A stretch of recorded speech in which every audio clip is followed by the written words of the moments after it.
Natal care भी कहते हैं।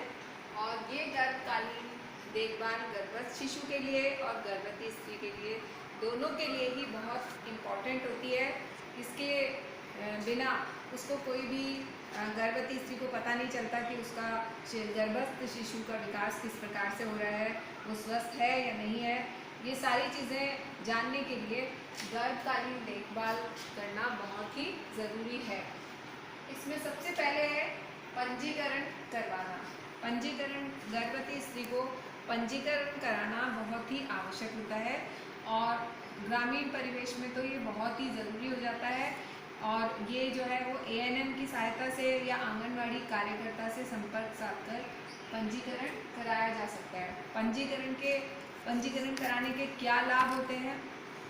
पंजीकरण कराने के सबसे पहला लाभ होता है कि गर्भवती स्त्री को के स्वास्थ्य को उत्तम बनाने के लिए पंजीकरण कराना आवश्यक होता है। उसको पता रहता है कि उसका स्वास्थ्य कैसा चल रहा है। और दूसरा पॉइंट है स्वस्थ शिशु का जन्म। ये हर गर्भवती स्त्री का मुख्य लक्ष्य यही होता है कि वह एक स्वस्थ शिशु को जन्म दे। तो ये स्वस्थ शिशु का जन्म, इसका लक्ष्य तभी प्राप्त होता है जब वह अपनी गर्भावस्था का पंजीकरण कराए, जिससे उसे आगे कोई भी परेशानी ना आए। तीसरा पॉइंट है गर्भकाल में जटिलताओं को तत्काल चिकित्सा सुविधा पहुंचाना।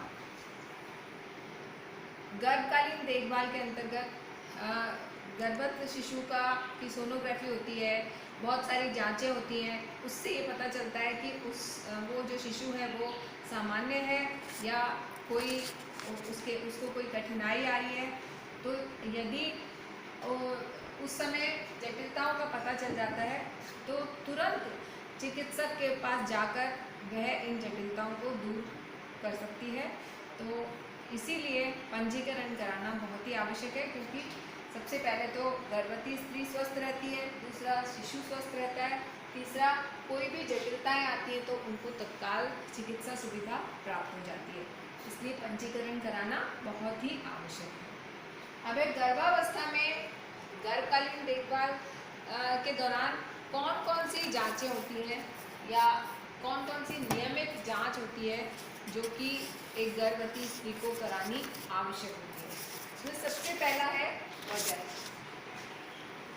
गर्भवती स्त्री का वजन धीरे धीरे बढ़ना चाहिए और हर तीसरे माह में गर्भवती स्त्री को वजन मापना जरूरी होता है, क्योंकि यदि वजन बढ़ता हुआ नहीं देखते हैं तो इसका मतलब गर्भस्थ शिशु का जो स्वास्थ्य है वो सामान्य नहीं है। यदि स्वस्थ बच्चा होगा तो उसका निरंतर वजन बढ़ेगा और उसके फलस्वरूप गर्भवती स्त्री का भी वजन बढ़ेगा। और गर्भावस्था के अंतिम चरण में गर्भवती स्त्री का 10 से 12 किलो वजन बढ़ जाना चाहिए।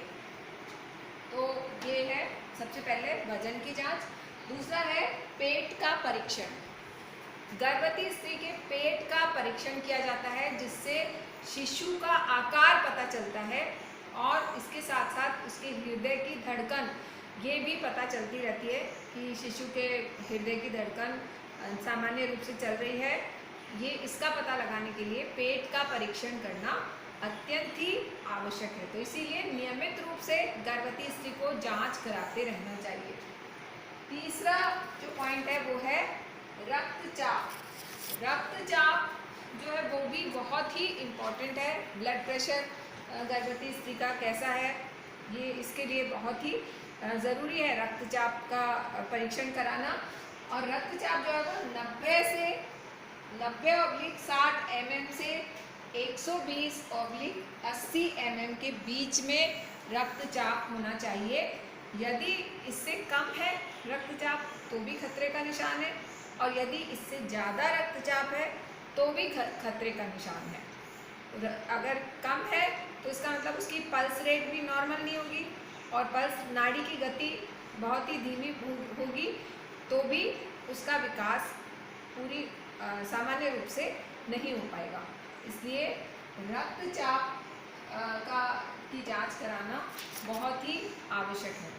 इसके साथ साथ मैं एक और चीज़ ऐड करना चाहूँगी कि जैसे आजकल ये कोरोना का टाइम आ रहा है, तो इस समय सामान्य व्यक्ति का भी तापक्रम लिया जाता है। तो इसलिए गर्भवती स्त्री का भी जब जब भी वो जाती है तो उसका तापक्रम भी लेना बहुत ही इम्पॉर्टेंट है, क्योंकि तापक्रम से ये पता चलता है कि वो उसका स्वास्थ्य सामान्य चल रहा है, गर्भस्थ शिशु का स्वास्थ्य भी सामान्य चल रहा है।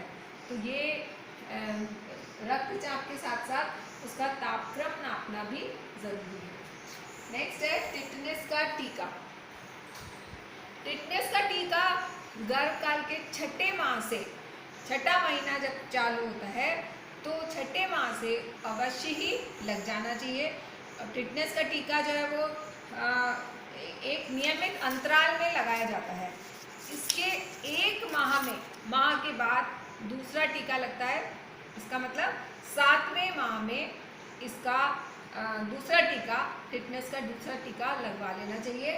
टिटनेस का टीका लगना अत्यंत ही आवश्यक है, क्योंकि गर्भवती स्त्री को कोई भी चोट लग जाती है या बाहर से कोई इन्फेक्शन इस प्रकार का लग जाता है, जैसे कोई जंग लगी वस्तु उसे कट जाना या इस तरह का छोटा मोटा कट लगना, तो ये भी बहुत ही नुकसानदायक होता है, बहुत ही मुश्किल होता है। अगर टिटनेस का टीका उसके नहीं लगा होगा तो टिटनेस होने का डर रहता है। टिटनेस का तीसरा टीका प्रसव के 1 माह पहले अर्थात 8वें महीने में लग जाना चाहिए। तो इस तरह से टिटनेस के 3 टीके लगते हैं। पहला छठे माह में, दूसरा 1 महीने के बाद 7वें माह में, और तीसरा प्रसव होने से 1 माह पहले मतलब 8वें माह में। छठे, 7वें और 8वें माह में टिटनेस का तीनों टीके लग जाने चाहिए। फिर है रक्त की जांच। गर्भवती स्त्री की रक्त की जांच होना भी बहुत ही ज़रूरी है, क्योंकि रक्त की जांच से हम 3 चीज़ें जांच लेते हैं। सबसे पहले तो हीमोग्लोबिन के स्तर का पता चलता है कि गर्भवती स्त्री के अंदर जो हीमोग्लोबिन का लेवल है वो लेवल कैसा है। उसके बाद दूसरा, रक्त की जांच से हमें हीमोग्लोबिन की जांच होती है, और हीमोग्लोबिन की जांच से रक्त अल्पता का पता चलता है। रक्त अल्पता का जनरली बहुत सारी गर्भवती स्त्रियों में रक्त अल्पता देखी जाती है, तो ये रक्त अल्पता बहुत ही इम्पॉर्टेंट फैक्टर है। और हम जब रक्त में हीमोग्लोबिन नापते हैं तो हीमोग्लोबिन की मात्रा 12 से 14 ग्राम प्रति 100 mm ब्लड में देखी जाती है, तो वह सामान्य होती है।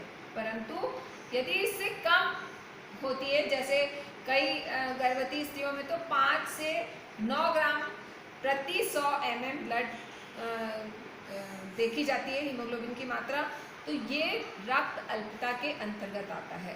वो रक्त की जांच जो है वो रक्त अल्पता की जांच हो जाती है रक्त की जांच से। और रक्त अल्पता यदि किसी स्त्री को है तो उसे नियमित रूप से कैल्शियम और आयरन की गोलियां लेनी चाहिए, साथ ही साथ प्रोटीन युक्त भोजन करना चाहिए, और इस तरह की चीज़ें खानी चाहिए जिसमें आयरन होता है और जिसमें प्रोटीन होता है। सबसे एक बहुत ही सस्ता भोज्य पदार्थ जो कहलाता है वो है चिक्की। मूंगफली की जो चिक्की है वो मूंगफली की चिक्की से उसमें मूंगफली होती है उससे प्रोटीन जाता है, और जो गुड़ होता है उससे आयरन जाता है, तो प्रोटीन और आयरन दोनों की कमी दूर हो जाती है। तो गर्भवती स्त्री को लास्ट में कैल्शियम और आयरन की गोलियां भी दी जाती हैं, और वो गोलियां नियमित रूप से खानी चाहिए, जिससे उसे रक्त अल्पता नहीं हो और साथ ही साथ उसका स्वास्थ्य सही रूप से चलता रहे। तो ये रक्त की जांच करना बहुत ही इम्पोर्टेंट है। तो इस तरह से गर्भावस्था में नियमित जांच में वजन, पेट का परीक्षण, रक्तचाप, टिटनेस का टीका और रक्त की जांच, ये 5 पॉइंट बहुत इम्पॉर्टेंट है। और इसी के साथ साथ हमें कोरोना के चलते उसका तापक्रम भी देखना अत्यंत ही आवश्यक है। Thank you.